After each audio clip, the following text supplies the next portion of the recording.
Hey, how's everyone doing? My name's Alex and this is Craft Mindset. Today we're going to be doing a project. We're going to be talking about friendship and we're going to be talking about how our friendships can help us be kinder to ourselves. This weekend I realized I've been friends with my best friend for 13 years. That's half my life. And that just blows my mind that I've had a friend for that long. And it's been kind of a funny friendship. We actually met one day when she was taking out the trash and I was on my way to school, and we realized that we lived close to each other, so we decided that was a good enough reason to become best friends. All right, before we get started on our project, I want us to do a little activity just to warm up because this is a project for our friends. And I want you to think about a friend that you really care about, you really value, someone that's really important to your life.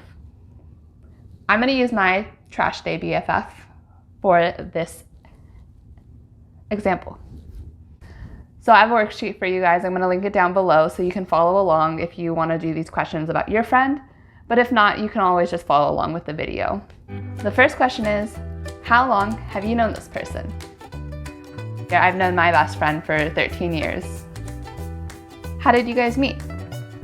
So like I said earlier, I met my best friend on trash day while she was taking out the garbage bins and I was walking on my way to school. How often do you see or talk to each other? So my best friend and I actually have kind of a weird relationship, and maybe some of you guys can relate to this, but we actually don't talk that often. We've gone as long as, I would say, 6 months without talking, which is wild, but we always come back together. And during this pandemic, we have been talking probably every week just to check on each other and support each other through the challenge of not being able to go out and do the things that we love. What's something that you like about this person as a friend? I talked about this a little bit earlier, but something I really like and value about my best friend is that no matter how far apart we live or how long we go without talking, that we always come back together. And I always know that she's there to support me no matter what's going on in my life. So I could just reach out to her. Maybe I didn't talk to her for 3 months. I'm like, hey, guess what? I just won the lottery. And she would be stoked, and she would be, she's my best friend, so she'd be excited for me. And I mean, I'd probably buy her a house or something because that's just the kind of friend that I am. Or, if something really hard was going on in my life, I'm like, oh, my grandma's really sick, or I just lost my job, I'm just having a really hard time. I know that she'd be there to support me through that. And I think that's just something really special. That's a really special kind of friendship to have. So I really value that about her and about our friendship. What qualities do you admire about this person? What I really like about my best friend is that she's kind, she's hardworking, she's easygoing, she's super adaptable and open to change, and I don't think she realizes that, but I've seen her evolve through this pandemic from the beginning when we're all struggling to finding a healthy coping skill, Animal Crossing, that we played way too much. And when she realized that she was just spending too much time zoned into her tech, she went out and she said, I need an analog hobby and I need to do something other than play Animal Crossing all day. And she went out and she picked up cross-stitching and her work looks amazing. What hopes do you have for this person? I hope all of my best friends' hopes and dreams come true, and I hope that for everyone, but especially for her. I know that this pandemic has been really hard for her. Her favorite hobbies are traveling and eating, which are shut down right now. But I'm hoping she's able to push through this so that she's able to enjoy those hobbies again and get out there. And I know she's been kind of adapting, like I said earlier, to be able to enjoy those things. She's been, making fried chicken and boba at home, things that she would go out to eat normally. She's been, I think, even finding some ways to enjoy the local travel scene and just making the most of it with what she can. So yeah, and also in the future, I know she wants to buy a house, so I hope that she's able to do that and live her best life. How do you show this person that you value them? I show my best friend that I value her by checking on her periodically, seeing how she's doing, seeing what she's up to. I'll ask about how her family is. Her family is really important to her, and by extension, they're almost like my family. Around the holidays, I'll always ask her where she's gonna be at or what she's gonna be doing because I wanna spend time with her. She's like my family, like I said. So that's really important for our relationship. And yeah, I'm just always there to support her. Okay, so hopefully you're feeling all warm and fuzzy. I feel like so grateful for my best friend right now. I just feel like I need to call her and just say, hey, you're awesome, and I just really appreciate you, and I love having you as a friend. So if you're watching this, hey, you're awesome.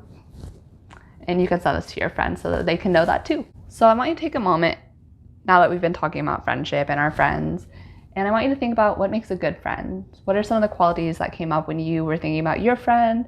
Some of the things that I think make a good friend are, I mentioned about my trash day BFF, that she's very supportive, she's accepting, she's like family to me. I know that she'll always be there for me. She's present. I know, like I said, she's available when I need her. And of course, she's kind, and I just really value those things about her. So how can we take this knowledge about friendships and what makes a good friend, and how can we apply that to ourselves? So using those same words, I want you to think about how you can apply that to yourself. So how can you be supportive to yourself? How can you be kind to yourself? How can you accept yourself? So how can I be supportive of myself when I'm having a bad day? Well, you can pull out some of those self-care tips. I'm gonna accept my feelings. I'm having a hard day. What's gonna make me feel better right now? And I'm gonna go eat some ice cream. I'm gonna go take a hot shower, maybe go to bed early, and maybe if not go to bed early, maybe watch my favorite movie. I'm gonna do things that make me feel good because that's how I can support myself. These aren't things that you should have to reach for. These are things that you're already doing with your friends and that your friends do for you. So we're just taking those, and it is hard sometimes to do that, like kind things for ourselves or to be supportive of ourselves, but it's important. If you can do it for someone else, you can do it for yourself. I believe in you. You love and care about your friends, and you deserve love too. Okay, now that we're feeling all warm and fuzzy, we are gonna take those feelings and we are gonna make our project. So our project for today is a postcard for our friends. And for the first part of the project, I just want us to focus on the design. We're just gonna focus on the project, focus on the process of the art. And then for the second half, we'll bring that friendship part back in when we'll practice some gratitude for our friends. For this project today, it's a very flexible project. You don't need to use the same supplies that I'm using. I'm gonna be using watercolors, but you can use your medium of choice, markers, colored pencils, crayons. You could do this with your gel pens, or it's up to you. This is your project. You can also decide what kind of paper you want. Because I'm using watercolor, I'm gonna try to use a thicker paper, and also just because I'm gonna mail it. Today I do have some special paper for this project. And normally I don't get special paper for projects like this. Usually I'll just use some paper from my sketchbook. So this is 70 pound, which is a little bit thicker than printer paper, which I prefer to have a paper that's a little bit thicker when I'm making a card for a friend. So just keep these things in mind. You can use whatever paper you have. You don't need to go out and buy stuff for this project. I did choose to go all out, but like I said, you don't have to. This is your project and you decide how you want to do it.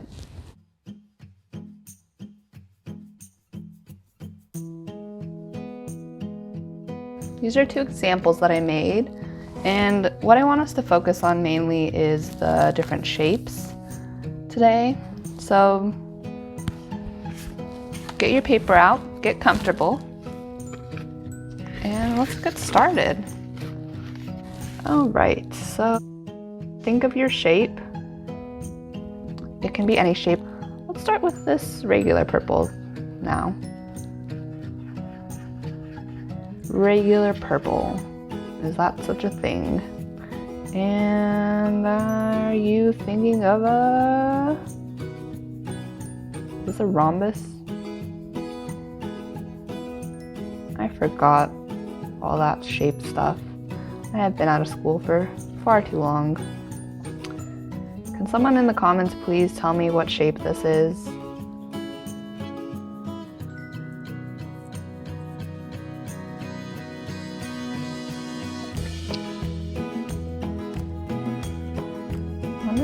If I can just do like all purples and pinks or purple and blues. I think let's do a square. What's your guys' favorite shape? Do you have a favorite shape?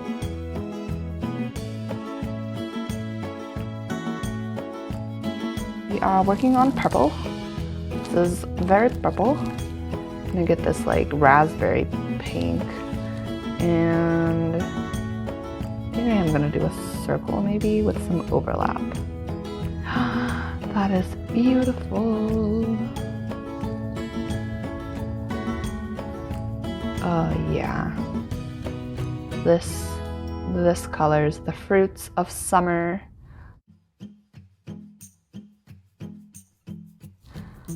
Alright, this is a very monochrome. I don't think I've done anything like this in a while. Maybe we'll do this blue, this dark blue.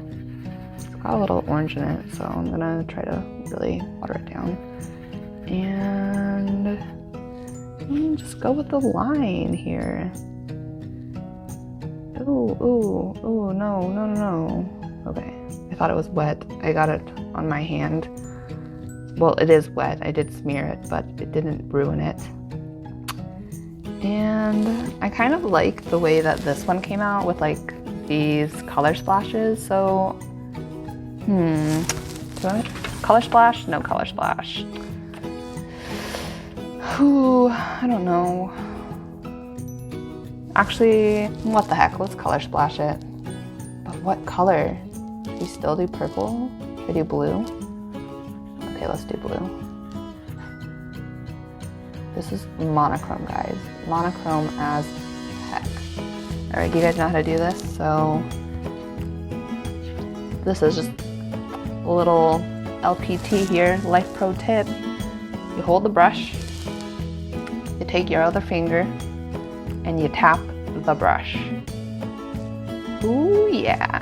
This is fake.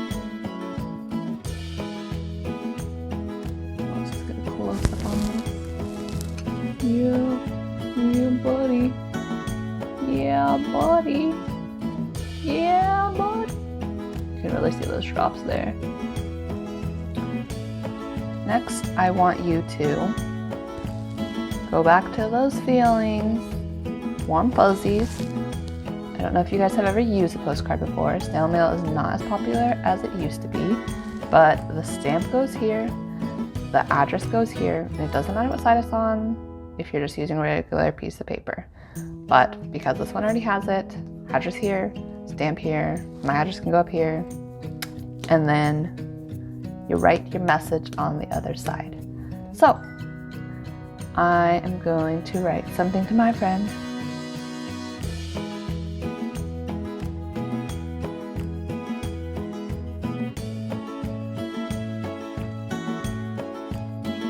All right, there you have it. Doesn't have to be super cheesy, but always nice to show your friends some gratitude. I'm just gonna slap a stamp on it, and then I have no excuse not to mail it. Save the post office, 2020. All right, there you have it, guys. I hope you guys enjoyed this project. I sure did. I'm gonna be mailing this project off to my friend soon, and I can't wait for them to get it. And I hope to see you guys in my next video. All right, bye.